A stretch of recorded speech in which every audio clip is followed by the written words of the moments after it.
ইসলামী আন্দোলনের জন্য ঘর ছাড়তে পারি, বাড়ি ছাড়তে পারি, এলাকা ছাড়তে পারি, রাষ্ট্র ছেড়ে দিতে পারি, কিন্তু কোরআনুল কারীম ছেড়ে দিতে পারি না। যতক্ষণ বেঁচে আছি কোরআনুল কারীম নিয়ে বেঁচে থাকবো। যতক্ষণে দেহে রবে প্রাণ ততক্ষণ পর্যন্ত কোরআনের পক্ষেই থাকবো। রাজি আছো মুসলমান? যতদিন এই দেহে থাকবে পরাণ ততদিন গেয়ে যাব কোরআনের গান। কোরআন হলো মোর রবের বিধান, জীবন চলার পথে সংবিধান। কোরআনই আমার জীবন মরণ, কোরআনই জানের জান।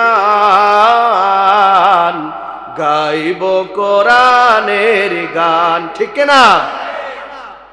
কেড়ে নিতে চাই যারা কোরআনের ঈমান, রুখে দাঁড়াবো তাতে যাই যাক প্রাণ।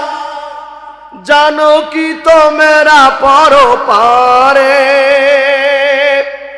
শহীদের আছে সেরা সম্মান।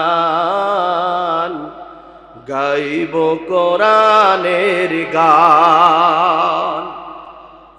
কোরআনের আন্দোলনের পথে, কোরআনের জন্য, ইসলামের জন্য আল্লাহ সুবহানাহু ওয়া তাআলা আমাদেরকে কবুল আর মঞ্জুর করুন। পড়ি আল্লাহুম্মা আমিন। আমরা এতটুকুন বুঝতে পেরেছি, কোরআনুল কারীমের আন্দোলনের কথা বলতে গেলে প্রথমে জেল, তারপরে হত্যা, তারপরে এলাকা থেকে বিতাড়িত হতে হবে। এগুলি সব মেনে নিতে পারি।